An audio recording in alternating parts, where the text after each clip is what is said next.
All right, so gentlemen, welcome.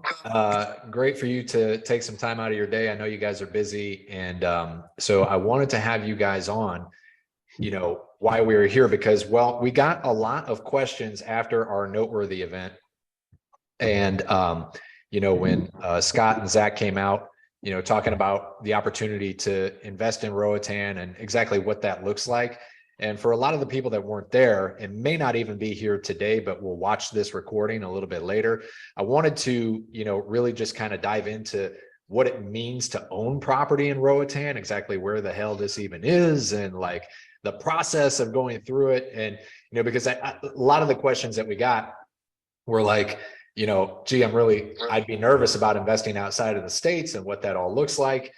And, I think you guys are very knowledgeable about it, obviously. And so I wanted to introduce you, have you answer a lot of the questions that I got preemptively before this started, and just kind of dig deep into those. And then also, we're going to be hosting, our hosts here are going to be hosting us and about 7 of us down in Roatan in May. So we wanted to give people that were interested in, seriously interested in developing a property on the island, to give them an opportunity to come down, check it out, and get, essentially a VIP tour. So first of all, let me just kind of introduce these guys and what this is all about. So one thing I've learned over the last few years is not only to invest in the asset, but also to invest in operators. And this team in Roatan, I mean, they're great operators. I had an opportunity to talk with them in depth, on 2 separate occasions, once virtually like this with Dan, and then in person with Scott and, his wife and Zach. And, Scott has worked with the likes of Bill Gates and Warren Buffett over the years, and has developed properties in the Caribbean and here in the States. And Dan, I mean, both these guys live on the island, but Dan lives on the island. He lives and breathes Roatan, from, my understanding of talking with him. And, not only Roatan, but Honduras itself, and, the culture, and he knows all about it. So, and he knows the inside scoop on how to set up property ownership, and have he has a team to help navigate the laws and how everything works, to invest in property that is in a foreign country. So I wanted to introduce both of these guys, and you guys can also take a minute to give yourself a little introduction and any additional flavor or background that I didn't just give. Go ahead, Dan. Thanks, Scott. So my name is Dan Horn with Remax. Moved here from Jacksonville, Florida, where I was a broker for 16 years. I moved to the island in 2018 specifically to sell real estate. That was my intention. I closed my brokerage in Jacksonville. I had friends on the island that had been here for almost 20 years at the time, now well over 20 years. I came here. The process to set up my residency took about 6 months. I had to set up a Honduran business corporation to do business. That was a process to my residency. So it took about 11 months, and I got my license at the end of 19. Had some sales. 2020, the market, COVID hit, so we were not allowed to move here. We were in a very strict lockdown. When it broke in 2021, after the election in 2020, November election, in December of 2020, my phone started ringing. And honest to God, my phone has not stopped ringing since. To the tune now, I'm fortunate to be the #1 agent in the entire country of Honduras for Remax, and the #1 agent on the island by a long shot, actually. So I do a transaction about every 4.5 days. I say that so that it lets you know that I got experience. I've got over 150 clients. The majority of my clients are all from the United States. So one of my taglines that I use in my private Facebook and to my friends and followers is buying or investing in property here in the Western Caribbean, this little tropical paradise, is much easier than you think. So we can talk about the ins and outs of that. But I've got a lot of experience now doing it in a very short period of time. Awesome. Yeah. Thanks, Dan. So I basically bought in 2008, bought and built a property just to try it out. I built properties and owned properties all over the world, Costa Rica, Belize, and fell in love with Roatan, and wanted to try it out, dip my toes in the water. and then kind of fell in love with the island, fell in love with the people. I had friends wanting me to build houses for them. And I was trying to keep it simple, keep the island natural and beautiful, but it came to a point to where I saw it. The trend was happening like Costa Rica, you know, the property was low, the infrastructure was starting to come in, international airports or flights coming in. So I figured I would just, you know, get on board, buy some property and truly make this a development opportunity for other people's friends, family starting off with, but there's so much growth happening on the island that I figured I had to, you know, get on board and build some beautiful homes here in Roatan. Dan can tell you that we're lacking in the building department here. That's why I decided to kind of get involved and help take over and build some North American style homes on the island so they're done right. And I've been doing it in the US for 20 plus years. Custom homes, apartments, resorts, hotels. So I have a good idea in building in multiple different areas. Seattle, California, Arizona, Costa Rica, Belize. So I have an idea of, you know, what it takes to build these kind of properties. So we've now purchased over 150 acres total, mostly on the east end of the island, which is the quiet end. I have 20 acres on the west end of the island that could be developed, but you know, I'm just kind of now just getting it out there to other people to look at and potentially invest in. Awesome. Real quick, just a disclaimer, you know, obviously investing in real estate is risky, and just like anything else, if you're investing outside of the United States, there's certain risks, and we'll talk about those today, but you know, do your own homework and make your own decisions. We're all grown-ups here. So again, today we're going to talk about Roatan. Just to give you guys a little bit of color, we introduced our guests, Scott Miller and Dan Horn. Scott's actually, you can't see him on video right now, but Scott's going to give us a little tour of a property that they are finishing up. And I saw it earlier today. I'll tell you, it's spectacular. So I was very excited to see that, and I'm excited for you all to see it as well. So just a little bit about Roatan. You know, Dan, I might actually let you take this because you've been there for quite some time and you know it really well. Obviously, anybody can Google Roatan and know about it, but what are some of the ins and outs that really kind of make this island special? So when I came here, I came down on a trip in October of 2018. Never been here in my life, but I had friends on the island. I was here for 8 days. I went home. After that trip, I sold or gave away everything I owned, literally, and moved to the island 3 weeks later, November 11th, 2018. One of the reasons I did that is I've been to 18 different Caribbean islands, and this is really a pretty special place. Number one, I would say because of the culture and the people. The Honduran people, and Scott knows this, are a very industrious, hardworking people. They don't have handouts here. They don't have a welfare system. They don't get stimulus checks. You know, there's no unemployment. You work, you eat, you don't work, you don't eat. Unfortunately, or fortunately, depends on how you look at it from whose perspective, the wages here are very low. So Honduras is a third world country, but Roatan is a little anomaly of the country. It was owned by the English many years ago. So really the language is English, even though when Honduras got it, they changed it officially to Spanish. But everybody here speaks English. We use the US dollar along with the Lempira. People like Scott coming here are changing the landscape of the quality. There's about 15,000 expats that live here full or part-time. And as your thing says here, you know, 110,000 people in growing popularity. That's for the Bay Islands. That's Utila, Wanaha, and Roatan. Roatan being the biggest and the most populated. We have hospitals. We have grocery stores. We have medical facilities that do stem cell specialties, you know, very cutting edge technology. But this island is being discovered. It's like Costa Rica or Belize was 15 to 20 years ago. You mentioned that earlier, Ben, in your open.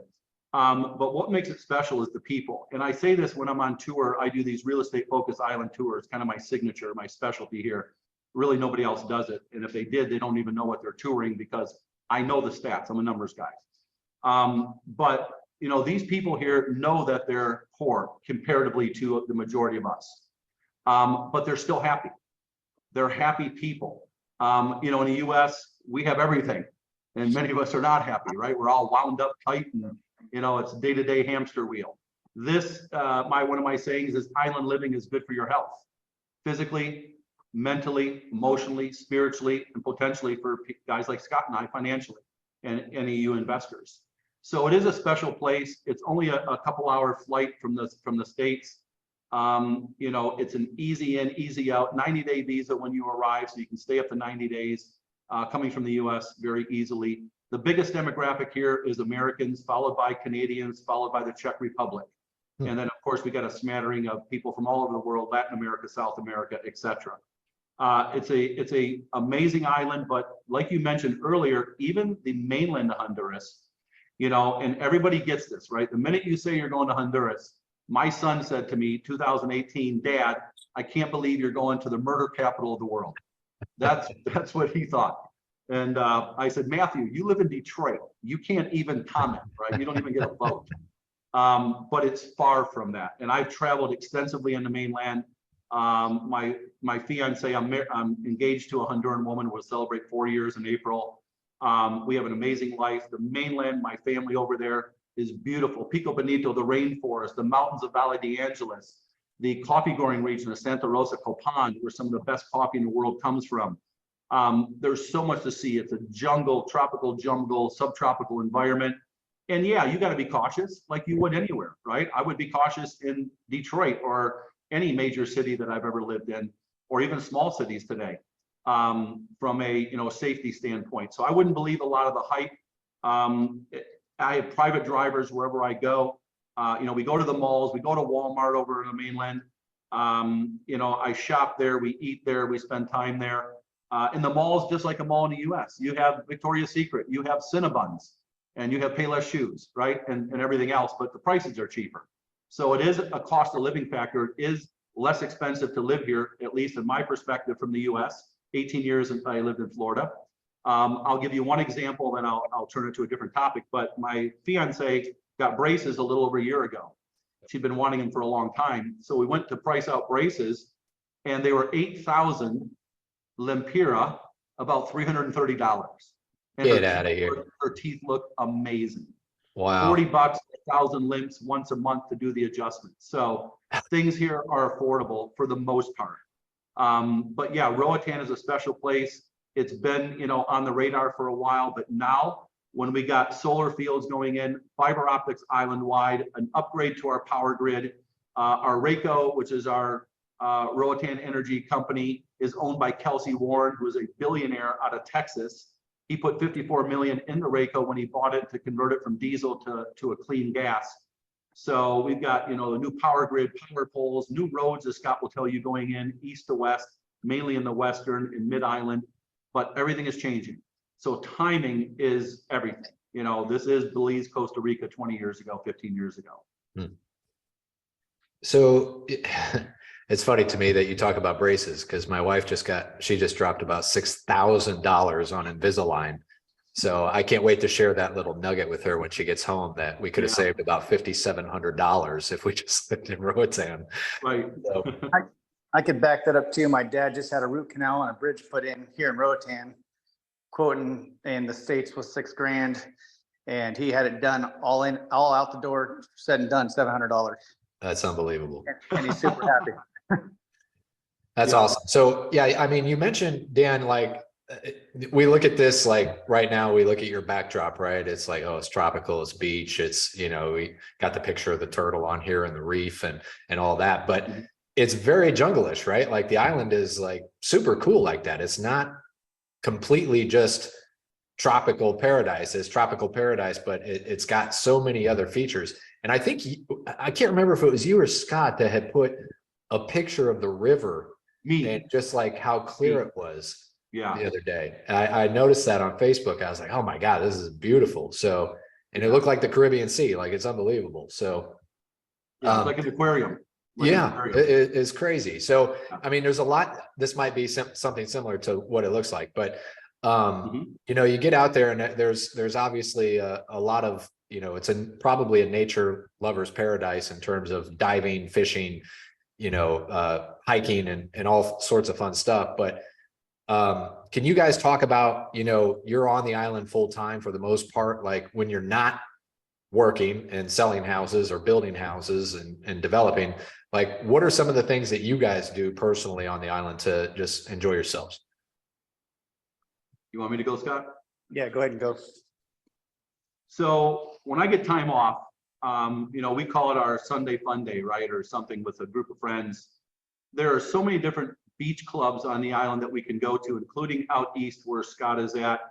We can go to Diamond Hill, we can use the pool, we can eat at the restaurant, we can go to Pristine Bay, where they got, 2 private beaches, 4 swimming pools, 4 restaurants, Palmetto Bay. So we spend time going to different places that we can just unwind because me personally, we're so busy. I want to be by the water. Water is like therapy to me, right? On it, in it, around it, below it, above it. I don't care. The breathtaking views are amazing. This island is surrounded by the reef, as most of the people will know in their research, the Mesoamerican reef. So for me, it's just getting downtime. And what a better place than to just travel out east. I went to Turquoise Bay on Sunday. I'll post those shots probably later this week, just to spend a few hours, had the brunch, had some drinks, played in the water, sat on the chair, So for us, it's relaxing. If we want activity, we definitely have it. You want to go zip lining, you want to go see the sloths and monkeys. A lot of tourist stuff does that. When I do my real estate focused tours, I always joke, I say, we're not going to be going out to look at sloths, zip lines, and monkeys. You can do that with a tour guide. We're going to be looking at the island from a real estate investment perspective. But there is a lot to do. And if you got the time, jump over to a day or two on Utila or Guanaja, where there's 10 waterfalls and stunning beaches, and the water clarity is supreme. The dive sites, there's over 200 dive sites around the island. Snorkeling right from shore. Right from shore, we can walk out in different parts of the island, literally, and snorkel, and then get right to the wall 200 yards off the shore, and it drops off 500 to 800 feet. It's hard to find that in different places, around the Caribbean or around the world, but we have it all at our fingertips. So a lot of it, I'll end that topic with this, Ben. One of the things that's important to live here on this small island, it's like a small town, right? Is the quality of our relationships. What makes it doable is the friendships you will make. I've made more friends in the first 8 days I was here than I did probably in the previous 10 years in Jacksonville, Florida, because everybody's open. We're here. We're not stressed out with politics or the jobs or everything else going on in the States. We kind of checked out of that, and we're simply here enjoying each other's company. The Honduran people are, as I mentioned earlier, are great people culturally. They love us. For the most part, we do good for the island. We've offered jobs, people like Scott and even myself. But the people and the relationships you make with the other expats, we have a very tight bond here. I have expats who are, doctors and RNs and all types of different backgrounds in the States that live here full time. And we got access to their knowledge, their expertise, their referrals, and it just makes living here so special when you build relationships. My clients become my friends, and they're still here, or they travel here multiple times a year. And this is the most favorite part of their life, is to come to Roatan. And I will give you a true statement. Nobody that's ever visited here that I met ever left and said, yeah, I don't think Roatan's for me. Not one time, not one time out of, whatever I've got 150, 160 sales in the last 2 years. Not one person has ever said that. Now, I just went to Belize a little over a month ago. You'll see it on my Facebook. And we did it just for a 4-day getaway. It was fun. We had a great time. The food was great. People were great. It is a tropical island. The water is beautiful, but it's flat. We didn't have the mountains. We didn't have the jungle. Now, the mainland of Belize is different. It has that. But Roatan has that. We have that look and that feel. And a lot of the houses that Scott's building are up in the hills. And they are, with the most amazing $1 million views. So, yeah, it's pretty special. Awesome. Yeah, you mentioned something there, and I'll let you go next here, Scott, was that about the reef, right? Like, this is the world's second, I guess, the largest barrier reef in the Northern Hemisphere, right? So beyond the Great Barrier Reef in Australia, this is like the big deal. I mean, so if you're into scuba diving and fishing and like all these amazing things that go along with that, like this is one of the places to be. No, that's 100% right. I mean, that's what I came here for, is to fish, scuba dive, and just kind of decompress from my crazy life in the States. So I love to barbecue, sit on my porch and drink my coffee, and head down and go fishing or diving or snorkeling. Those are my top things I do. There's a lot of things to do on the island. My wife likes to, go shopping, get her nails done, go to the spa, at the Grand Roatan. But for me, it's decompressing and being on the water or looking at the water. Yeah, I mean, you guys are working on the island, right? So does it actually feel like work, or is it like are you like those people that like you're next to vacationers and you're resenting them because you're working? Like, what's that process like on a day-to-day basis? I truly love it. Like, I love my job. I'm retired from the States for the most part. I'm finishing up some projects, but here most of the time. And I love what I do. And if I get to have, an hour of peace and quiet, listening to the waves and looking at that view, it's heaven to me. And then the 8 houses we're building here right now, it's not really work because I get to have that view. And that Dan said it best, like the people on the island are amazing. Like, they're such hardworking individuals. They're super, blessed all the time. They're always just like trying to do things for you, and they work hard. And it's just fun to watch people that take pride in their work really hard, love their families, and are really protective of their island. So that's really what drew me to this place. And, my goal is to have, 100+ locals working for us, building these homes to make their life better, but they're blessing us also and giving these beautiful homes, that are revenue generating homes. Yeah. Awesome. So a lot of the questions that we get is like, oh my God, is it really complex and complicated to get there? And you guys have an international airport. And I guess it's the second largest one in Honduras in total. So obviously the cruise lines are now going to Roatan, and you've got a pretty good sized port there, but not too complex to get there. I mean, there's multiple routes that you can use to get there. I think from Miami, which is like the closest for me, being here in Florida, it's like less than 2 hours to even get there. It's like comparable even just to flying to Cancun. So it's a pretty simple flight to get there. You might have to make a connection, but the major airlines are flying there. So that makes it pretty simple. I just want to dig into a couple of the projects, and maybe you guys can sort of wax poetic on this. Looking at Camp Bay Estates, I just put like 2 of your projects on here, but you have carte blanche to add, any color that you want here. But if you want to talk about these particular projects a little bit, what they're, what the infrastructure looks like, what the development is like, where it's the part of the process of where it is, and when you anticipate completion and all that kind of stuff, that would be awesome. Yeah. So Camp Bay Estates is going to be a high-end gated community. Things don't move as fast as the States. So it's probably going to be a 3-year process to build these 31 homes with a bar, restaurant, fully up and running.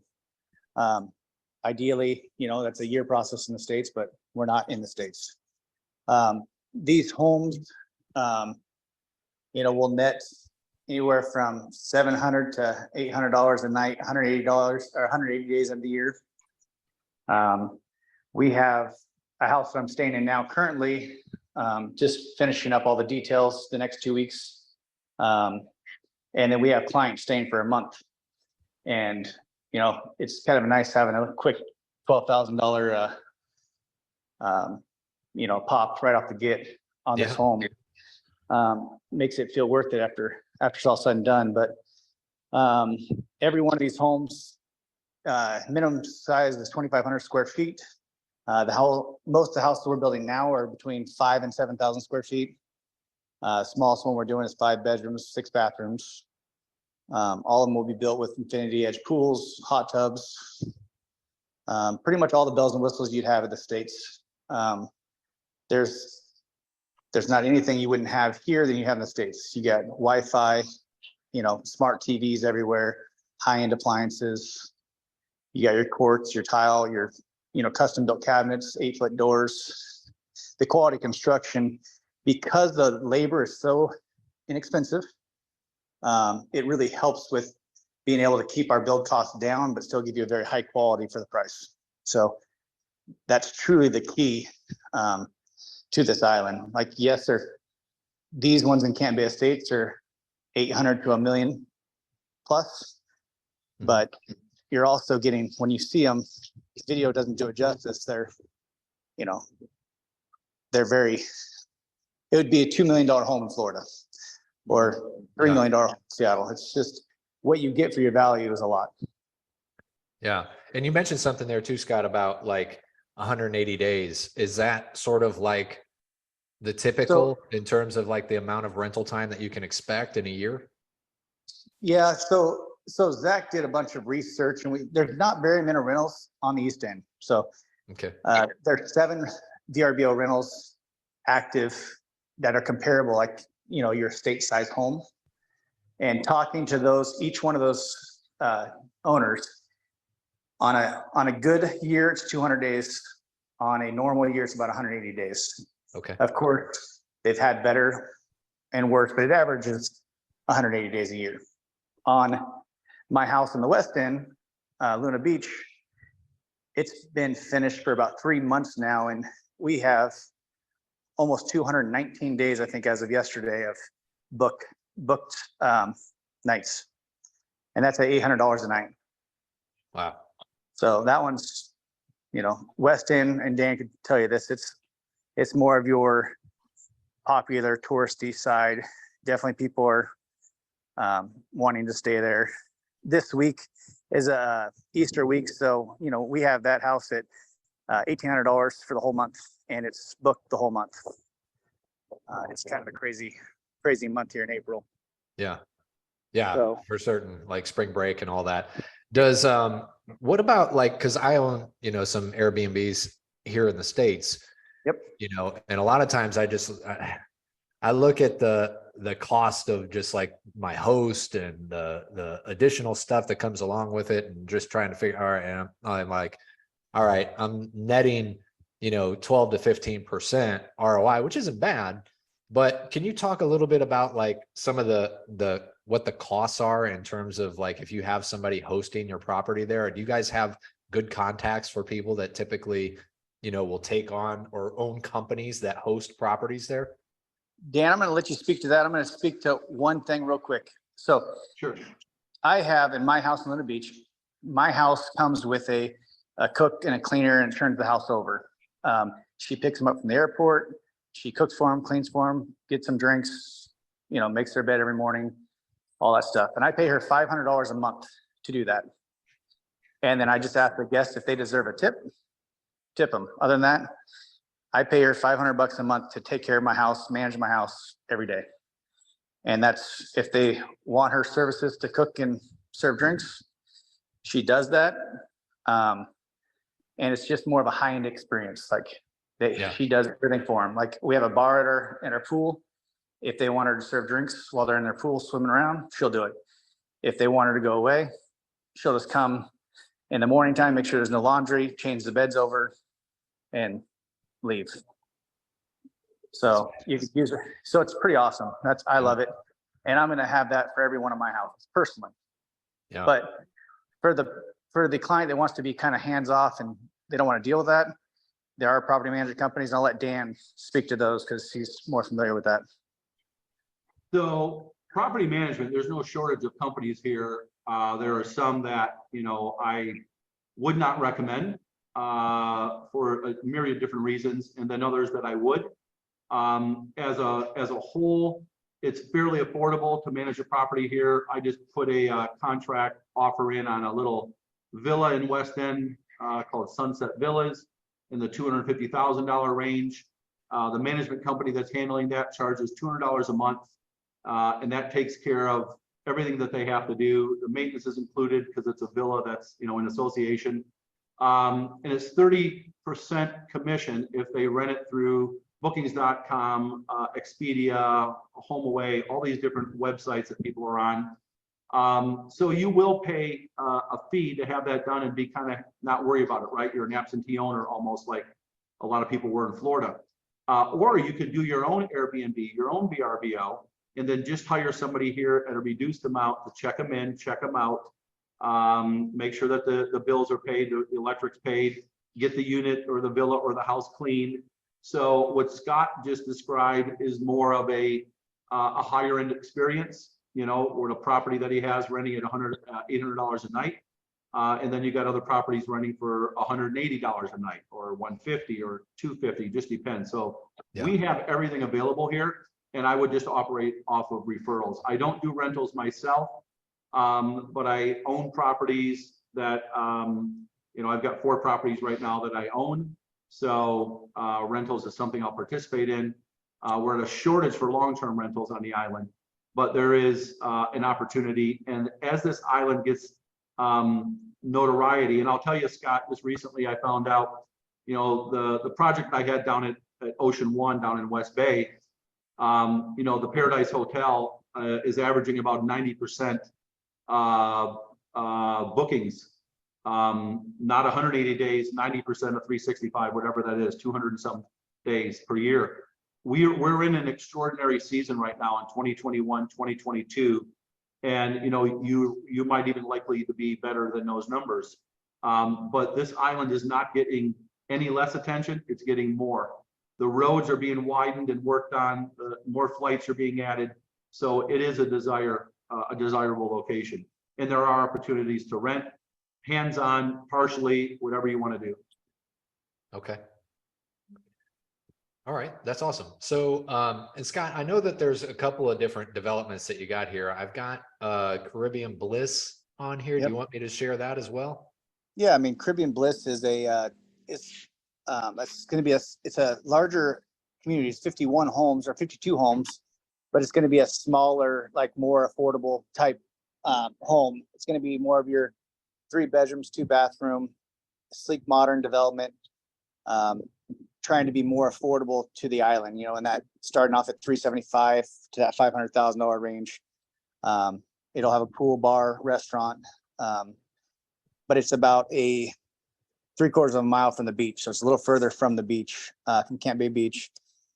And then I also have Sunset Vistas, which will be 40 units or 40 homes, more of the beach bungalow style. Definitely into that Airbnb rental home. Again, 3.3, 3.2, 1,500 to 2,000 square feet. A 1-minute walk to the beach. You know, we're basically directly across the street from the beach on that one, and it's just above a kite surfer club lodge, and kind of they are booked all the time looking for rentals. I talked to the owner Chris actually yesterday, and he said that he could feed, you know, 10 to 12 people a day all year round, you know, for the kite surfing. So he's excited to have that go in. Okay, that's awesome. So, yeah, John makes a good point here. Like there's a lot of cruise ships coming to the country, right? Like, or to the island.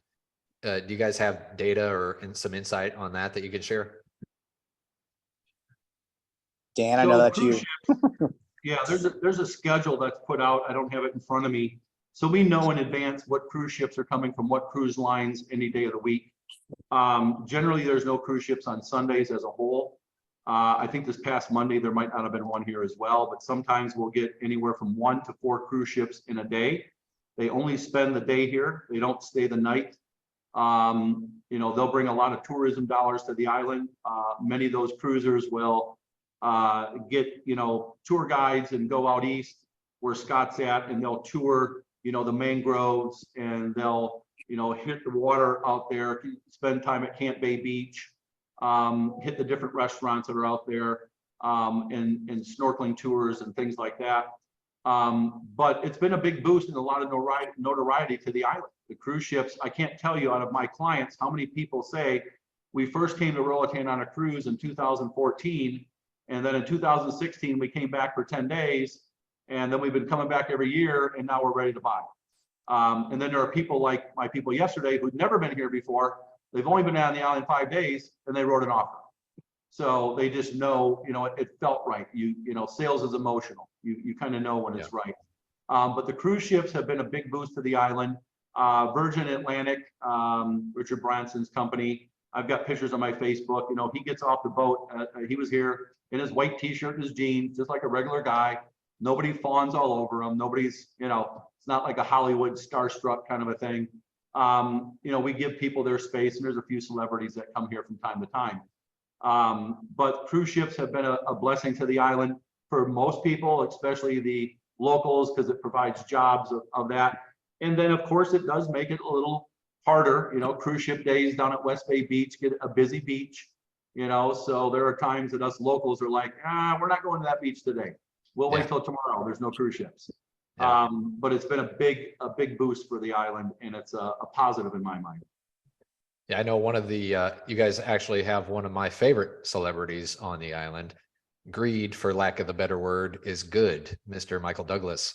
So that's, you know, if you've got people that are in the know, you know that it's probably a pretty solid place to go and, you know, either live or invest and spend some money. So I know, I think also that there was talks about Marriott was developing a pretty large property there on the island as well.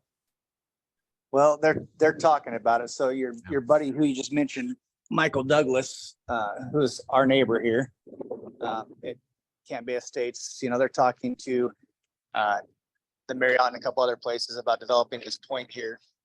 It's been high notoriety, and that's kind of why I've put all my money in my investments, my millions of dollars over here on the East End, is because of the few beers Michael and I had talking about different things that are happening on this island. So hopefully all that stuff's coming to fruition real quick. And they've started the road. Right now there's a dirt road that takes you all the way to Camp Bay. It's about 4 miles long.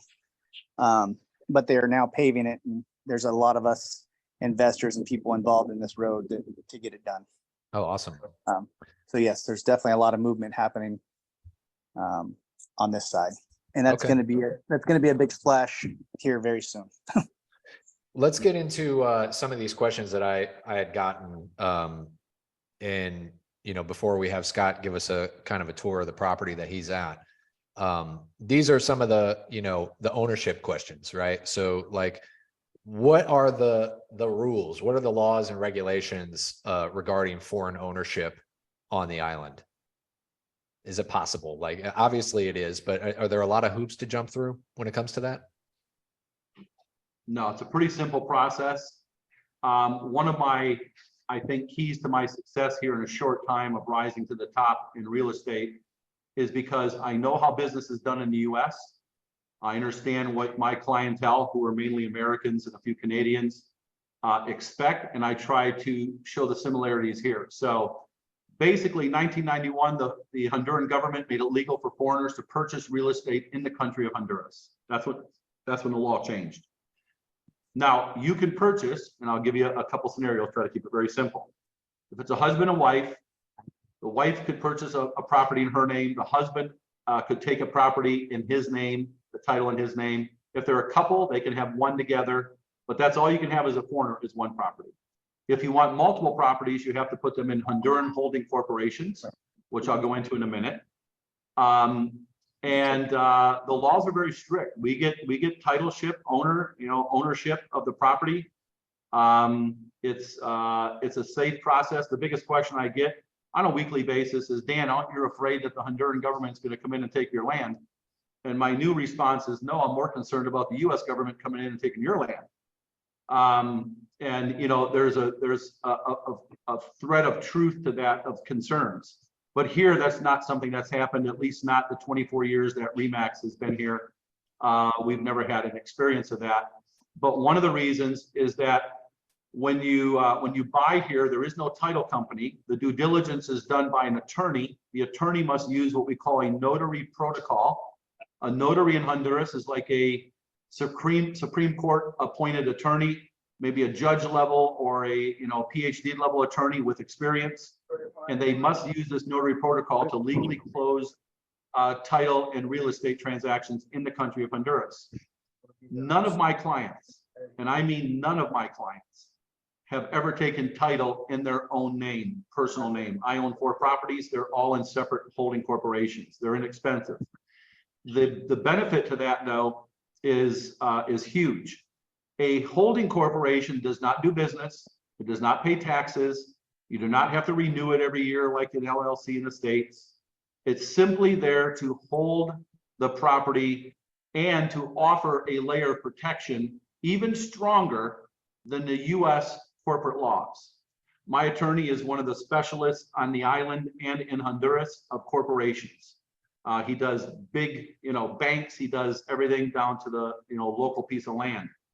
And when we set it up in a corporation, the 2 major reasons people would do that is, number one, God forbid something happens to you or your spouse or a partner, and you get hit by a bus or somebody passes. You do not want to be in a quote third world country going through probate, which will take you several years, thousands of dollars, and no guarantee where it'll come out. If it's in a corporation, that corporation owns the property, and we simply change the shareholder or administrators. It's just an administrative thing that we can do. We can put your family on it before or after, directed by a will. There's a lot of options. So that's the biggest protection, number one. Number two is if you are renting a property and you got one of Scott's beautiful homes and they decide to do a swan dive after too many drinks off the balcony into the pool and they miss and something happens, you're likely to get a lawsuit, right? In the States, they sue for everything and anything. Here, it's not that easy, but when that lawsuit is presented, here in Honduras, the corporate laws are stronger than the United States of America. In the US, if you're in a lawsuit as a shareholder, they can come after you personally if the debt's not satisfied. In Honduras, they can't. There is a firewall between you and them, and you cannot pierce the corporate veil. That was huge to me. That made all the difference to me. So nobody knows who owns my property. Nobody knows the corporate shareholders. It's my fiance and I for the most part. So you can set that up much like Disney did, Walt Disney did years ago when he was doing the trusts and nobody knew who was buying the land. It's very similar to that here. It's not a trust, but it is a Honduran holding corp. There is a law behind it and it protects us. If you buy more than 3/4 of an acre, 0.75 an acre or more, you're required to put that land in a corporation. But I don't care what you buy, the smallest lot, smallest little condo, I would still put in a corp and protect you and your family's interests for many years to come. Interesting.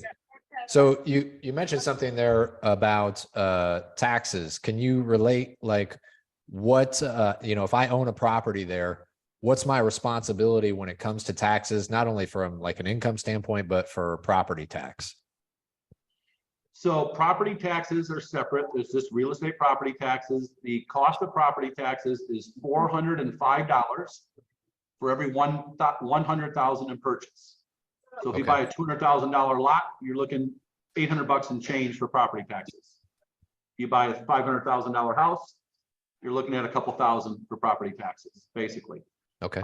Corporation taxes, probably nobody on this phone is going to set up a Honduran corporation that does business, right? My corporation that I had to set up to earn money here as a resident, I'm a Honduran resident, I'm a US citizen. I have to pay taxes in that corporation every month as I run my real estate commissions through there. That's different. Your holding corporation does not pay taxes because it's not earning money, it's a corporation. If you want to set up something to manage multiple properties and have a corporation, that's a different type of a corporation. And we can address that with the tax benefits and ramifications and different things that are available. One of the things right now that people don't know, and Scott, I'm not sure if you know this, you might, is that this year there is a exemption that if you're a resident, you can pay for this tax exemption, set up a separate corp and run all your income through there, and you don't have to pay any taxes up to $400,000. So that's an incentive that's offered right now. Last year it was 200,000. This year it's 400,000. So there are options that we'll talk in more detail for people that come here on a more permanent basis. If you want to work here, you're not going to be a retiree or a pensionado, a retirement income here and earn money, or retirement residency. There's over 30 different types of residencies. Wow. But you don't need a residency if you're not staying here over your 90 days. You can come and go pretty much any time that you want. Okay. And talk about that, like in terms of residency, right? Like is that difficult to do for anybody that wants to do it permanently? Is it a long drawn out process? It's very simple. Roughly, Like roughly 3 to 6 months in my experience for all my clients that have done it. Go ahead, Scott. Okay. Yeah, it took me 3 months to do it. It's painless. It was a quick process. The longest part of it is getting the FBI background checks. Other than that, it was super seamless. And it has to go to DC, so it took like 8 weeks to have them, do the background check. Other than that, it was super seamless, easy, fast. Okay. And it does help. I mean, to have that residency card to do diving and fishing, like they give you discounts when you are a resident here on the island. So if you're doing things, Dan's very well known on the island, so he probably gets discounts anyways. But for me, when I use my residency card, it's half the price when I go diving, half the price when I go fishing, certain things like that. So it does come into play and helps me out because I'm here so much. Okay. It is true. We otherwise we get gringoed. Yes, exactly. Exactly. Get gringoed where it's, more money because you're on vacation, you're a tourist, which we all understand. Right. So, yeah. Talk about protect. You said you said something interesting there, Dan, about somebody's at your property and they get injured, right? Like that's one of the first things we think about here in the States is like, oh hell, I'm gonna get sued. Is my insurance gonna cover this? Is there insurance on the property? Like, or is that easy to obtain? Do they have that in Roatan? Yes, they do. I have insurance on my property. Say that again, Go ahead, Scott. I have insurance on all my properties. Okay. Through Nationwide. Oh, okay. And it's great. I mean, I have all my apartments that I have in the States is the same insurance company I use here in Roatan. Okay. Awesome. So I know they have a lot of, insurance companies here on the island also, but for me, I was able to get insurance through the United States that covers my properties in Costa Rica, Belize, and Roatan.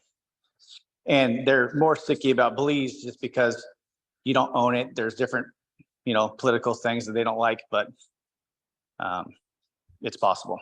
And Yeah, here I know insurance like here in Florida is going bananas right now because, we just had 2 very bad storms over the last couple of years. What's that like there in terms of, number one, cost, but number 2, like, is Roatan getting the kind of storms that we're getting here in Florida? Dan. No, I lived in Florida 18 years. We got hurricanes every year. It just depends on where they crisscross. Yeah. This is our 24th year of being hurricane free in Roatan. There were a couple hurricanes in 2020 that came over the island, or came over the coast of Nicaragua in South America, or Central America, I'm sorry. They hit the mountains and they dispersed into a tropical storm. They dumped 30 inches of rain, flooded the mainland of Honduras. It was devastating. However, the island, we didn't even have any damage. There's a little flooding in some of the low-lying areas. Full coverage insurance here, if you go through one of the local companies here, includes flood insurance, hurricane insurance, earthquake insurance, riot insurance. Is all included in a full coverage Fire policy, and they're not that expensive. Yeah. So I had my first house I had locally, and I was paying $1,300 a year with all that coverage. With Nationwide, these are a little bit bigger homes. I spend $1,850 per house, and that's just like Dan said. Everything's covered. Okay. Fire, quake, riot, property damage, and then the reason mine's a little bit higher is because I have renter's insurance also, which kicks it up a notch just to make sure I'm protected. So I have $100,000, if they get hurt, and different policies to help out in any way possible. But other than that, it's pretty straightforward, pretty easy. Okay. One of the other questions that we got here was, about the building standards and code and things like that. People that live here in the United States, we tend to be highfalutin and think we have the greatest standards and codes in the world, which we probably don't. But Can you talk a little bit about that, Scott, in terms of like particular codes or regulations that you have to follow from the local government there? There is So no, the scary thing is there is no codes. That's why I'm here. If Exactly. if my job was to retire and just enjoy my life, to be honest, Yeah. but there are no codes here. Things are not built very well here. There's a few great builders that have come in late recently, which is very good to see. But they work really hard and they try really hard, but they don't have a clue what they're doing. There's no inspections. Their building standards are from the 60s and 70s, the material they're using. So we ship in 90% of the stuff from the States, just so we're using North American material. We try to use as much as we can here locally, but sometimes it just doesn't mesh. I am a structural engineer by trade, so I have a really hard time letting structural things go on. And you'll find a lot of houses that are very inexpensive, good looking, but not built very well. And that's kind of why I got involved here. I inspect personally every house at every major phase. So after footings and foundation, before it's concrete's poured, I check the rebar, make sure it's done right, tie it off. And I go through every bit. So I walk with the clients if they're sold on lighting layout, plug-in locations, etc. So I inspect. We do it like the States. I do a framing inspection, I do a siding inspection, I do a sheeting inspection, plumbing, electrical inspection. I verify. I fly people in from the States just to verify that it's getting done right. I think we're at a point to where we have a good enough crew on the island now, where I don't have to do that anymore to save a little bit of cost. But that's what I've been doing to keep the standards here on the island, because I have bought other houses, in 2009. I basically gutted it to the studs and redid it because it was all wrong. Redid the structure. That was the last time I did that. I was like, okay, I will build every house from here on out, or find great builders. My goal is not to build all 250 lots that I own. It's to hire guys that come in, like William Weems is a good builder that does some stuff in Coral Views that is trustworthy on the island. Mark is on his way up to there. Dan Taylor. There's a couple guys that I would trust to build these homes, as long as I have oversight. We are starting a process, and Dan, I'm going to tell you about it, but I'm going to have a team here to basically do inspections. They'll hire out, and they are inspectors from the States that are going to come here, that are going to move here permanently to inspect these homes for clients moving in. So they feel protected and things are being done right. Nice. And I'll add to that, Scott, that in my experience here, I sell against the Honduran built homes, and it sounds bad in the initial comment, but you have to understand, like Scott said, there is no building codes here. And their way of doing things is completely different. They don't waterproof anything. They don't understand the concepts. Nobody ever taught them. So I don't say that they're not good builders, because there are some Hondurans that can build to North American standards, and they do, and their reputation is very good, but a lot of them don't. So as an American, you're coming in, you're paying for what you think you got, and what you get might be two different things. So I'm always with my American buyers, North American from Canada, they prefer a home built to North American standards versus the Honduran no standard. There's a few exceptions. If you're doing a little casita, right, a beautiful little like island, little small beach house casita out of our pine wood, which is extremely hard here. We've got an assortment of amazing woods coming from the mainland Honduras, mahoganies and teaks and maripolan and laurelwood and all these. We don't go to Home Depot and buy a door. We make the door, right? It's a little different quality. Scott has all his furniture made here, other than what he might bring in certain things, but we get furniture made right here by hand by a craftsman. It's a pretty neat process. It's an awesome process, and it's cool to watch. The workmanship, the craftsmanship on this island is amazing. They're lacking knowledge, but not the know-how. That's awesome. So, all right, let's talk about, buying a property, like what exactly that looks like. So Scott, I come to you and I say, all right, I'm interested. I want one of these Caribbean Bliss properties. I want to build it. Walk me through what that process is like from start to finish. Is there, obviously, like if I build a home here in the States with a custom home builder, like I might be going to a studio, I'm looking at products, I'm talking different things. Is it basically, here's your packages, this is what you're getting, this is how we're building it, and that's it? Or do I have some customization ability? Like, walk me through what that all Yeah. entails. So what we're trying to do is build these homes. I've got 7 or 8 different designs. I'd like to do the shell, and not change that, but not saying I won't change it. If somebody wants something a little different, not a problem.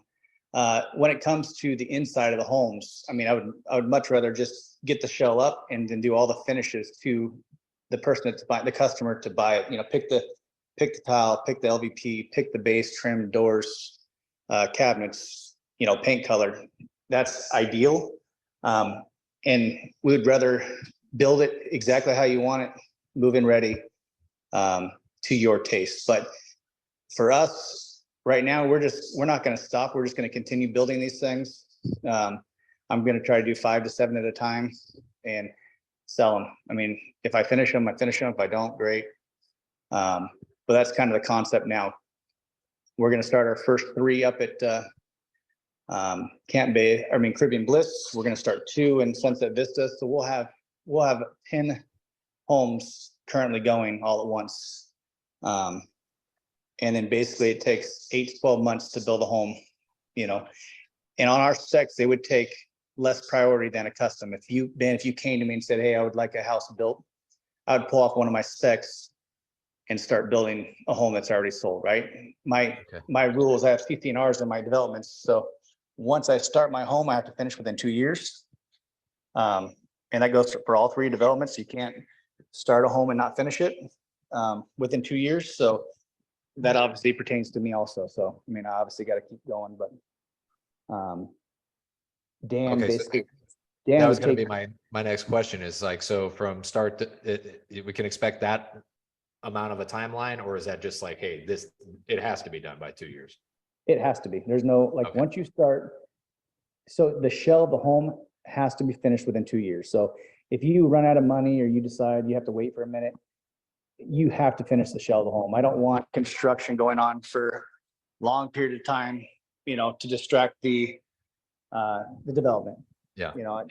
I don't want construction to be in debris and trash all over the place for a lot of years. I want to get this thing started and finished in 3 years, and everybody's living a good, happy life. When we're all trying to make money on rental income, well, if you got 2 houses being built, making noise, dust, it doesn't go over very well. So we're trying to get it done as quickly and as smoothly as possible.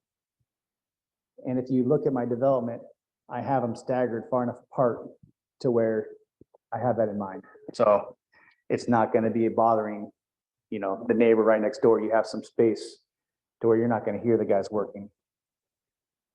Got it. Okay. And then talk to me about like here in the States, right? Like I can go to the bank and finance a property. It probably doesn't work like that in Roatan. Like are these typically cash only sales? Is there financing available for people that are interested?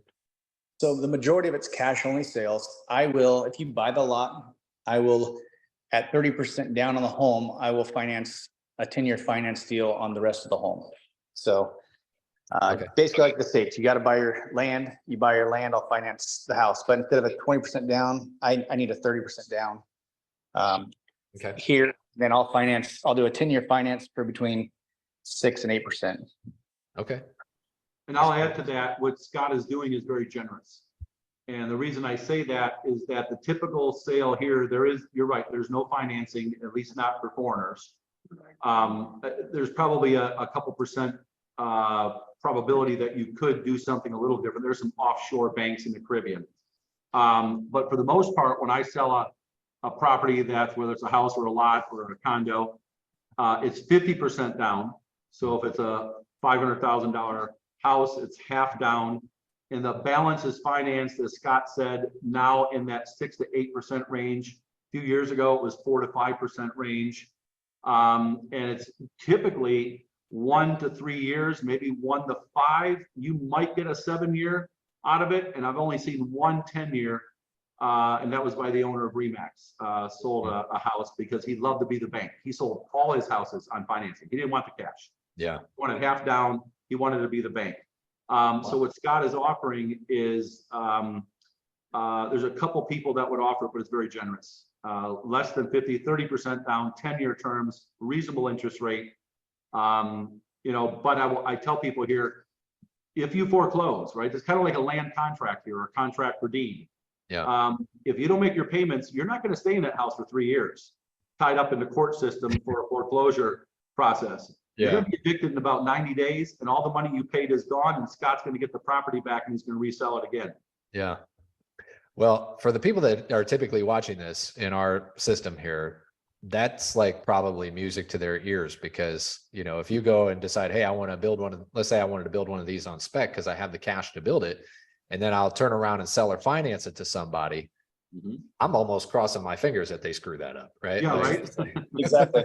Yep. Yeah. So yeah, that's you're speaking the language of note investors here. So, And I wouldn't loan on anything I didn't want. yeah, That's basically for the way I sure. look at Yeah. it. I mean, I'm only doing it because hopefully it doesn't happen, but if it does happen, I'm happy to have that property. Yeah, no doubt. The other Especially the way side, you're. Ben, that Go ahead, Dan. the other side that's important here is that here people ask me, well, do I got to do a credit check, or are they going to run, I'm buying a house for cash. Let's say it's, 500,000. I put down my 10%, 50 grand, and we're closing in 45 days. Nobody cares if you have the cash in the account. In the States, you got to prove you have the funds available, right? You got to show them the account and the balance. Here, we don't run credit. I don't know about Scott. I don't want to say what he's doing, but basically you put that 30% or that 50% down, that's your credit, right? Yeah. If you got 50%, I don't care. I'm going to give you a chance. You're going to have a chance to finance. If you mess it up, it'll be on your responsibility, but there is no credit check. There is no proof of funds kind of a thing.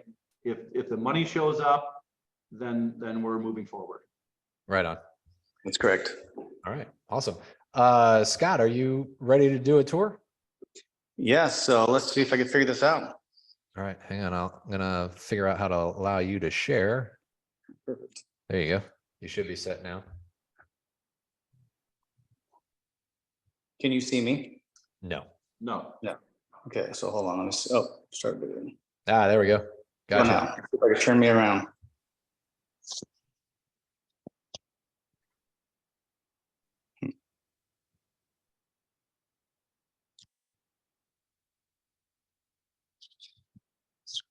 All right. So anyways, can you see what I'm looking at now? Yep. All right. I see paradise and a screen. Yeah. So basically this is the view from one of our houses, infinity edge pool, hot tub. The view goes for days. The beach is just right down there where the white house is. So this is one of the houses. This is 5,600 square feet, 5 bedrooms, 6 bathrooms. It's about 2 weeks away from being done.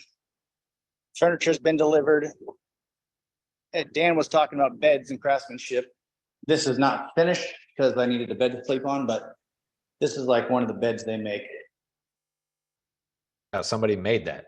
What did Somebody that made cost? What did that cost? I'm That curious. cost me $650 for this.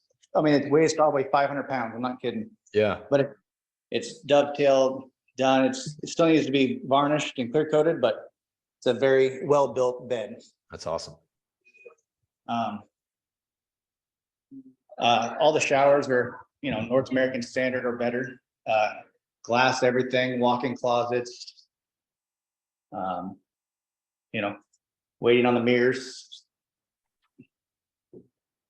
Yeah, you were talking earlier, Scott, we were talking earlier, and Yeah. I was telling you how I had stayed in a property here in Orlando with some buddies of mine to play golf over the Yep. weekend. And the thing I loved about that property was that it was very private in that we all had our very own dedicated bathroom. And Yeah. that's one of the things that you've done in that property, which is awesome when you're on vacation.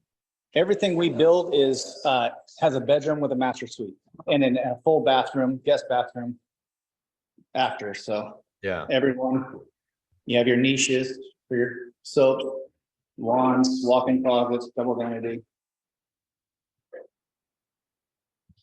So, let me walk you upstairs. Every room, that's your view. Wow.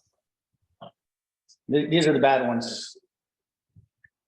So go, using Cafe or Viking appliances. This is a smart LG computerized refrigerator. I have about 25 guys in the house working, so sorry about that. They got to get it done. It's all good. They got to get it done. So here's one of the upstairs master suites, and everything we have is hurricane windows. These are all 8x8. Only tub in the house in case you have a kid.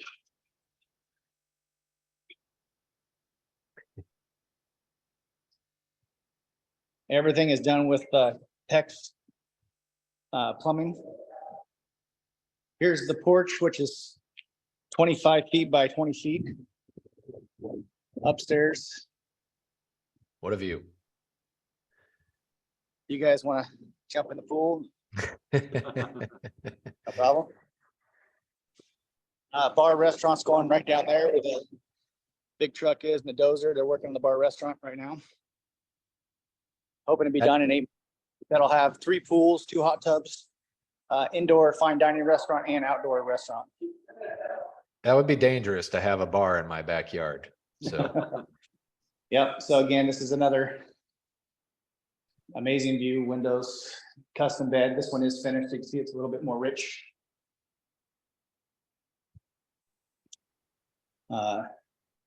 This has dual heads, dual doors.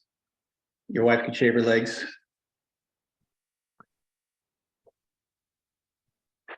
does Roatan have a big termite problem? I'm just curious because I just got back from Mexico, and I saw like at our resort, it was kind of jungle-ish, and they had these giant termite nests. That I've never seen here in the States. They're definitely termite nests. Geez, of course, you might do a sec. They're definitely termite nests. We treat them just like we do in the States. In Arizona, we have the same issue. We do what's called a pre-treat. So before we pour the concrete, stick by, we pre-treat the termite with a termite treatment. Pour the concrete, spray the perimeters, and never have any issues. There is a problem on the island though, because they don't do that. Yeah. I'll add to that, Ben. Coming from Florida, it wasn't a question of if you'll get termites, it's when. Right. Subterranean termites, underground, rotten wood, wet wood, we call it WDO, wood destroying organism. Had to have a test on every house that we sold. Here, it's nowhere near what I experienced in Florida. The termites are different. They are termites nesting in trees, like Scott said. It's easier to get rid of that nest or relocate it or destroy it. There are guys here that will treat on the island. I use a guy that for $400 a year, he treats for all insects and termites, and does that 6 times a year. Okay. But yeah, we can get it done inexpensive for the most part. Awesome. Yeah.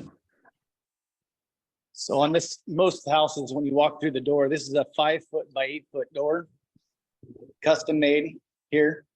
So when you open the door, your view is a 16 foot by 8 foot door going out to your back patio. And then you got 35 foot high ceilings. That's awesome. How long did this one take for you to build, Scott? This one took honestly 14 months because, we had some hiccups, and the pool wall, you can't see it. I'll try to see if I get a shot of it. The pool wall is 32 feet high. Oh, wow. And we have almost $300,000 in concrete in this wall. So be down there, but Oh, yeah. Wow. that's 16 feet, and then you got to the ground. So it's 32 feet high from where I'm standing. We didn't want to see the rooftop of the next house down. So we do Yeah. have 3 feet ours where, there's height restrictions. So on this lot right here, it has to be a rambler, can't exceed 19 feet. That way we're protecting everybody's interests. So every lot, when you buy it, and it'll be on their CCNRs and your paperwork that shows what you can do with that property. And we have designs like, okay, that's lot 13. These are the 4 houses that we suggest you build on it and how much. Okay.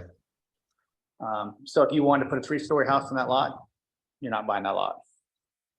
We have to protect our interests for everybody's sake. Yeah. Well, that's all good stuff, guys. Sports court, sorry, it's really windy here today. We do have a sports court going in on almost all of them. Pickleball in this case.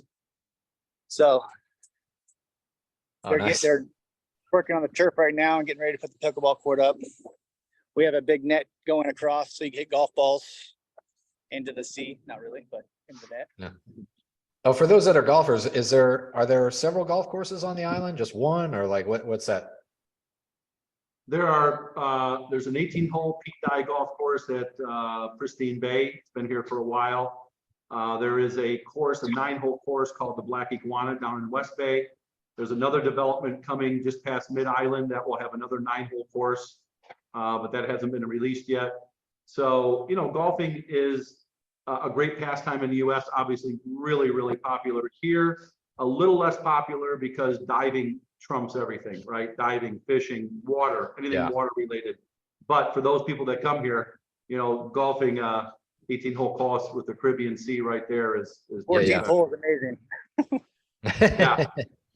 It has a little island peninsula that you get to lose a lot of balls unless you're pretty good, but it is a lot of fun. Yeah. Oh, awesome. Good stuff. Well, guys, I don't want to take up a whole lot more of your time, but I just wanted to share for any of you that are interested in joining us come May, you can definitely get with us and head down to Roatan. We're doing like a little VIP tour. Dan, I don't know if you'll be working with us on that or not, but hopefully we'll get to see you as well. But if you go to noteworthyusa.com, I'm sorry. Yeah. If I'm asked or invited, I'll absolutely participate. Okay. So if you go to noteworthyusa.com/Roatan trip, you can get instructions on how to get there. You just got to get yourself there, pay for your meals, and you're good to go. So guys, I thank you so much. This was super informative. I'm super stoked to come down and see y'all in May and see the island personally and get to learn more about the process and all of that. So if any, let me check. We might have a question here. Let me just check real quick. John says that he heard rumors about Sandals opening a resort there. Any substantiation to that? No, nothing about it. Pre-pandemic? Pre-pandemic, there were a couple things going on. Marriott had supposedly secured a 239 room resort that they were going to do, but it fell apart during pandemic. Kimpton Hotels is doing a $60 million 200 room renovation over at the Grand Roatan. And there are rumors of Wyndham coming in and other things. So it wouldn't surprise me if that talk is out there. It's just a matter of time, I believe, before that happens, because right now we don't have any chains really for the most part on the island. Gotcha. We kind of like it that way, actually. Yeah, that's nothing wrong with that at all. Yeah. Nice. All right, guys. Well, thank you so much again for your time. It's good to see you both, and I'll look forward to seeing you here in about 6 weeks. All right. Thanks, gentlemen. Enjoy the rest of your day. I'm sure it'll be tough. Somebody's Thank you, got to guys. do it. I appreciate All right. it. Take care. All right. Talk Bye-bye. soon.